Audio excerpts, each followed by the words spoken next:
नमस्कार बंधुरा आपनारा देखছেন পূজা স্পেশাল রান্নাঘর। আজ এই রান্নাঘরে আপনাদের একটি মজাদার রেসিপি করে দেখাবো। রেসিপিটি ফিশ ফিঙ্গার। খুব অল্প সময়ে এবং বাড়িতে থাকা উপকরণ দিয়ে আপনারা বানাতে পারবেন। তো চলুন বন্ধুরা ভিডিওটি শেষ পর্যন্ত দেখতে থাকুন, সঙ্গে থাকুন আমি কিভাবে এই রেসিপিটি বানাই।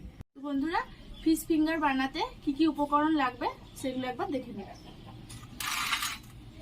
প্রথমে নিয়েছি আদা রসুন বাটা, দুটো ডিম, কাঁচা ডিম, ধনেপাতা কুচি, একটা পাউরুটি। আপনারা স্লাইস করা পাউরুটিগুলোও নিতে পারেন, আমি এরকম লম্বা পাউরুটি নিয়েছি। আর নিয়েছি টোস্টের গুঁড়ো, পেঁয়াজ কুচি আর কাঁচা লঙ্কা কুচি। আর সঙ্গে নিয়েছি রুই মাছের পেটি। পেটিটা নিলে একটু সুবিধা, কাঁটাগুলো ছাড়াতে সুবিধা হবে। নিয়েছি রুই মাছের পেটি। এরকম বন্ধুরা আমি কড়াই বসিয়ে দিয়েছি, এতে আমি জল দিয়ে দিলাম।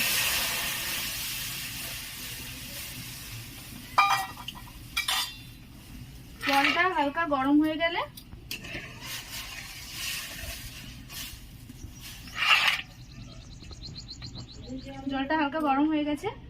আমি মাছগুলো ছেড়ে দিলাম।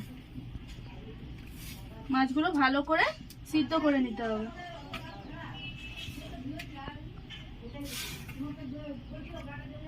এর সাথে আমি একটু নুন, একটু হলুদ গুঁড়ো দিয়ে নিলাম।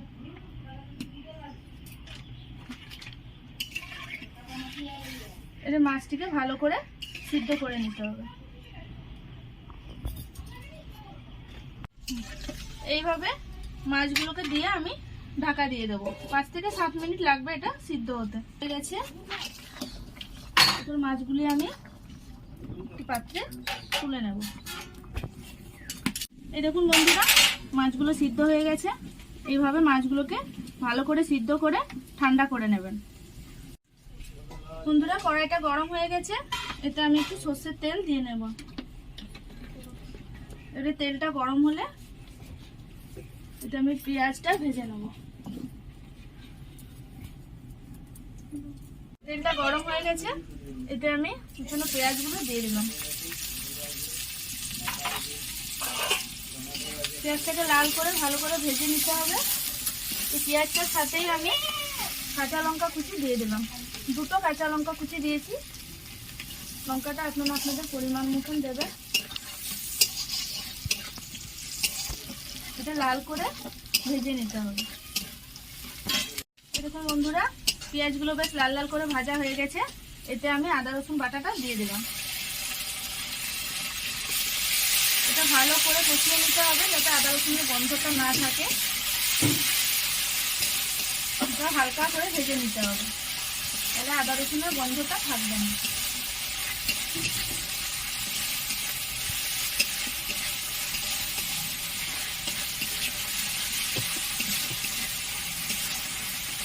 এর সাথে আমি দিয়ে নিলাম পরিমাণ মতো নুন,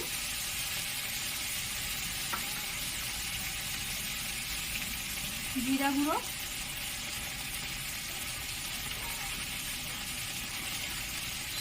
লঙ্কা গুঁড়ো, হলুদ গুঁড়ো আর দিলাম একটু কাশ্মীরি লঙ্কা গুঁড়ো। এভাবে মশলাটাকে কষিয়ে নিতে হবে।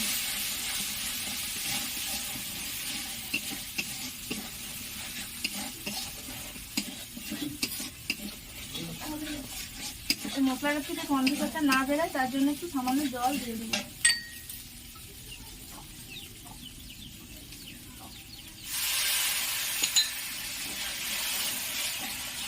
মশলাটাকে ভালো করে কষিয়ে নিতে হবে। দেখুন মাছগুলো ঠান্ডা হয়ে গেছে, এটা আমি ভালো করে ছাড়িয়ে নেব। কাঁটাটা আর উপরে চামড়াটা ফেলে দিতে হবে। এইভাবে ছাড়িয়ে নেব।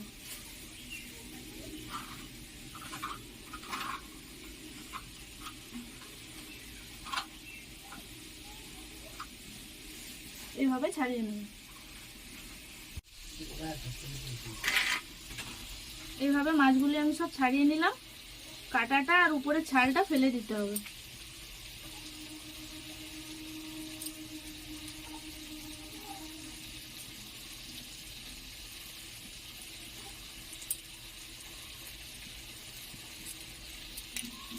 এইভাবে মাছটি আমি ছাড়িয়ে নিয়েছি। এরপরে এই মশলাটাতে আমি দিয়ে দেবো।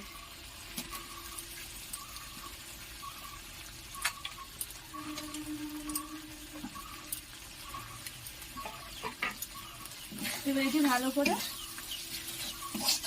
কষিয়ে নিতে হবে।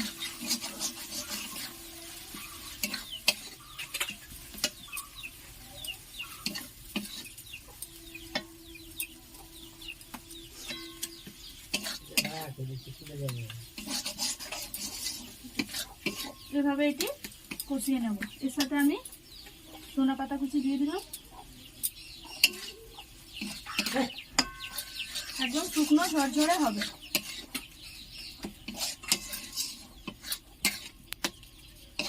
এরকম শুকনো শুকনো করে নেবেন।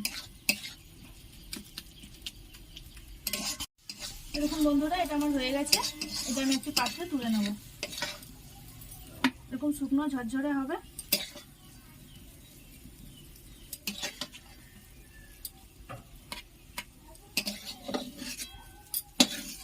এটিকে এবার ভালো করে ঠান্ডা করে নিতে হবে।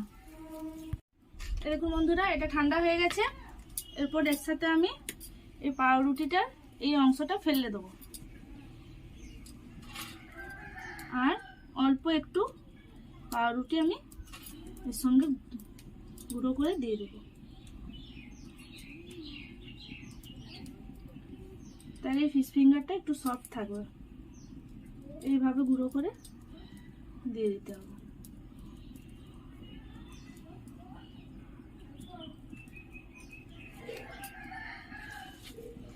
এইভাবে এটা আমি ভালো করে মাখিয়ে নেব। এইভাবে ভালো করে মাখিয়ে আমি আপনাদের আবার দেখাচ্ছি। দেখুন বন্ধুরা এটা আমার মাখানো হয়ে গেছে। এরপর আমি দুটো ডিম ফাটিয়ে নেব। ডিমের পুরো অংশটা দিয়ে দিতে হবে।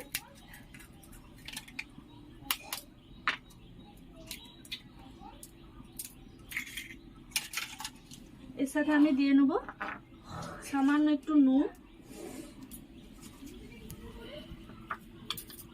আর দেবো গোলমরিচ গুঁড়ো।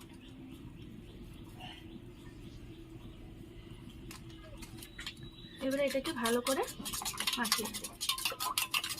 এইভাবে দুটো ডিম দিয়ে আপনারা ভালো করে পরিমাণ মতো নুন আর গোলমরিচটা দিয়ে ফাটিয়ে নেবেন। ডিমটাকে কিন্তু ভালো করে ফাটিয়ে নিতে হবে যাতে ডিমের হলুদ অংশটা যেন না থাকে।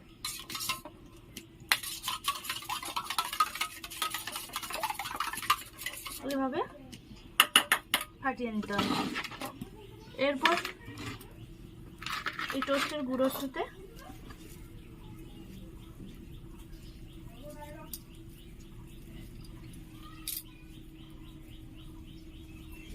এরকম আকারের করে নিতে হবে।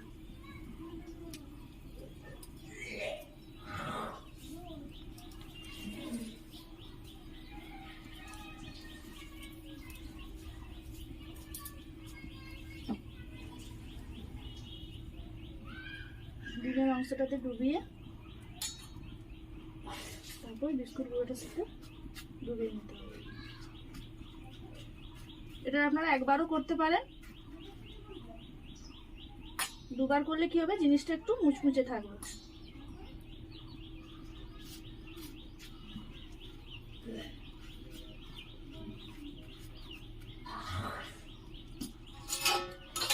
এইভাবে প্রত্যেকটা করে নিতে হবে।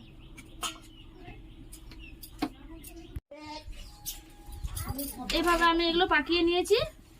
এবারে কড়াইতে কড়াইটি গরম হয়ে গেছে। আমি এতে সাদা তেল দিয়ে দিলাম। তেলের পরিমাণটা একটু বেশি লাগবে।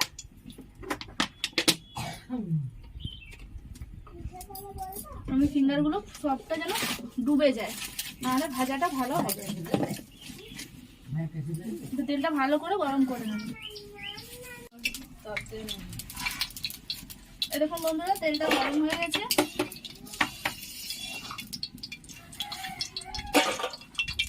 এবার আমি আস্তে আস্তে একটা একটা ছেড়ে দেবো।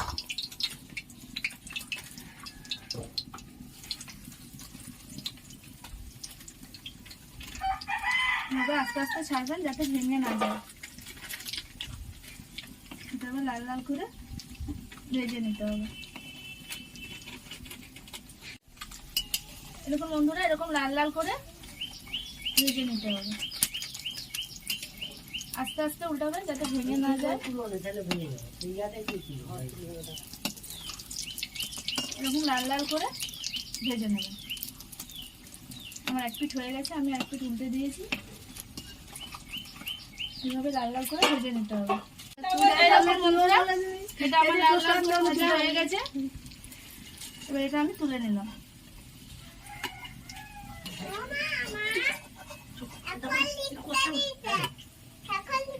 এইভাবে লাল লাল করে ভেজে নিতে হবে। আমি বাকিগুলো ভেজে নিয়ে আপনাদের দেখাচ্ছি। এরকম বন্ধুরা আমার সব ফিশ ফিঙ্গার গুলো ভাজা হয়ে গেছে। এভাবে আস্তে আস্তে ভেজে নেবেন যাতে ভেঙে না যায়।